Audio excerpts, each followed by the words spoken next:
पुराने कानूनों से मुक्ति पाकर नए कानूनों का निर्माण करके उज्जवल भविष्य के लिए एक मार्ग प्रशस्त करने का दायित्व हम सभी सांसदों का सविशेष होता है। संसद में बनने वाला हर कानून, संसद में होने वाली हर चर्चा, संसद से जाने वाला हर संकेत इंडियन एस्पिरेशन को बढ़ावा देने के लिए ही होना चाहिए। ये हम सबकी भावना भी है, कर्तव्य भी है और एक एक देशवासी की हमसे अपेक्षा भी है।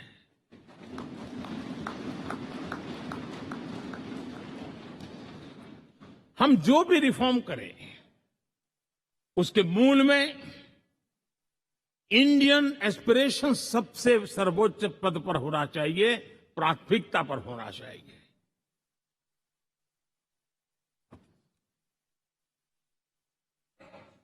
लेकिन मैं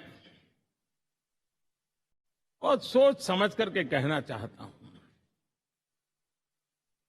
क्या कभी छोटे कैनवास पर कोई बड़ा चित्र बना सकता है क्या?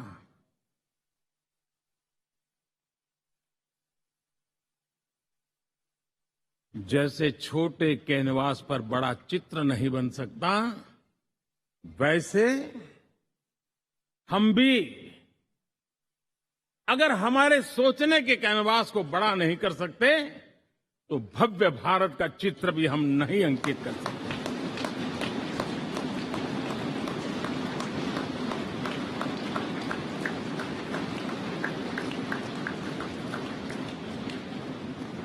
पचहत्तर साल का हमारे पास अनुभव है।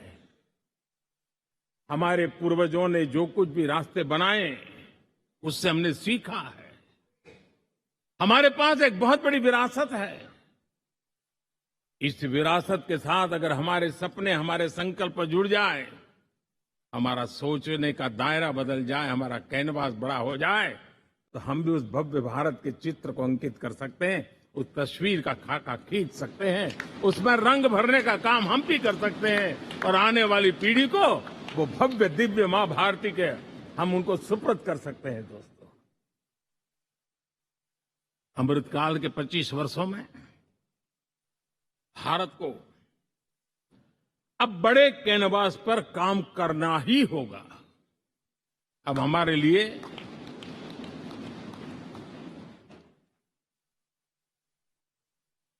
छोटी छोटी चीजों में उलझना वो वक्त चला गया है। हमें आत्मनिर्भर भारत बनाने के लक्ष्य को सबसे पहले परिपूर्ण करना चाहिए और हमसे शुरुआत होती है, हर नागरिक से शुरुआत होती है। और आज दुनिया में भी एक समय ऐसा था कि लोग मुझे कहते थे, हमारे बड़े बड़े बुद्धिजीवी और अर्थशास्त्री लिखते थे कि मोदी आत्मनिर्भर की बात करता है तो मल्टीलेटरलिज्म के सामने चुनौती तो बन नहीं जाएगा, ग्लोबल इकोनॉमी के जमाने में ठीक तो नहीं होगा। लेकिन 5 साल के भीतर भीतर देखा, दुनिया भारत के आत्मनिर्भर मॉडल की चर्चा करने लग गई है।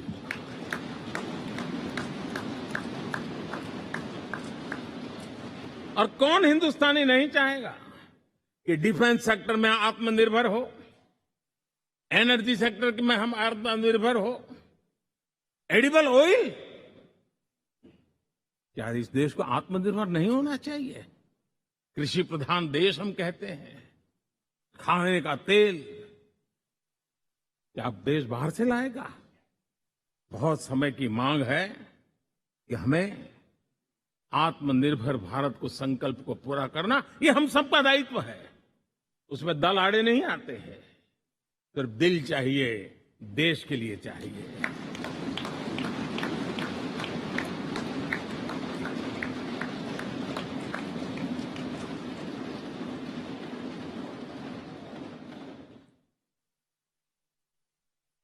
हमें अब मैन्युफैक्चरिंग सेक्टर में दुनिया में सर्वश्रेष्ठ बनने की दिशा में ही कदम रखने होंगे। और मैंने इकबाल किले से कहा था, जीरो डिफेक्ट जीरो इफेक्ट। हमारे प्रोडक्ट में कोई डिफेक्ट ना हो, हमारी प्रक्रिया में पर्यावरण पर कोई इफेक्ट ना हो, ऐसा जीरो डिफेक्ट जीरो इफेक्ट वाला हमें दुनिया के सामने मैन्युफैक्चरिंग क्षेत्र में जाना होगा। हमारे डिजाइनर, हमारे यहां निर्माण हो रही डिजाइन्स, हमारे सॉफ्टवेयर, हमारे एग्रीकल्चर प्रोडक्ट्स, हमारे हस्तशिल्प, हर क्षेत्र में अब हमें वैश्विक मापदंडों को पार करने के इरादे से ही चलना चाहिए, तब जाकर के विश्व के अंदर हम अपना झंडा फहरा सकते हैं।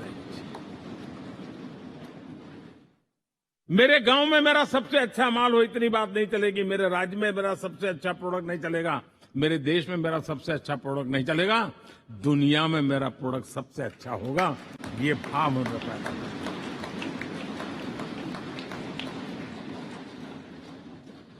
हमारी यूनिवर्सिटी दुनिया के अंदर टॉप रैंकिंग में आए, अब इसमें हमें पीछे नहीं रहना है। हमारे शिक्षा जगत को नई नेशनल एजुकेशन पॉलिसी मिली है, एक खुलापन है, सर्व स्वीकृत बनी है। उसके सहारे अब हमें चल पड़ना है।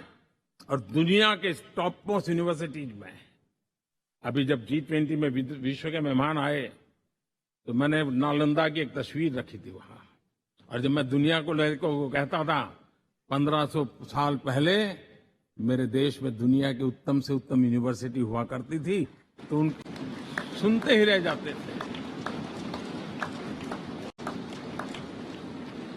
लेकिन हमें उसे प्रेरणा लेनी है, पर प्राप्त तो अभी करके रहना है। ये हमारा संकल्प होना है। आज हमारे देश का नौजवान खेल जगत के अंदर दुनिया में हमारी पहचान बना रहा है। टियर 2, टियर 3 सिटी से, गांव, गरीब परिवारों से, गांव से देश के नौजवान, देश की बेटे बेटियां आज खेलकूद के जगत जीवन में हमारा नाम रोशन कर रही है। लेकिन देश चाहता है और देश का संकल्प होना चाहिए कि अब खेलकूद के हर पोडियम पे हमारा तिरंगा भी लहराता होगा।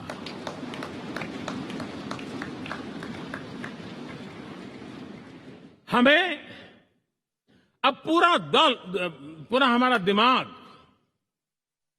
क्वालिटी पर फोकस करना ही होगा, ताकि हम विश्व की आशा अपेक्षाओं के अनुकूल और भारत के सामान्य मानव के जीवन में भी क्वालिटी ऑफ लाइफ के प्रति जो एस्पिरेशन बढ़ा है, उसको हम एड्रेस कर पाए।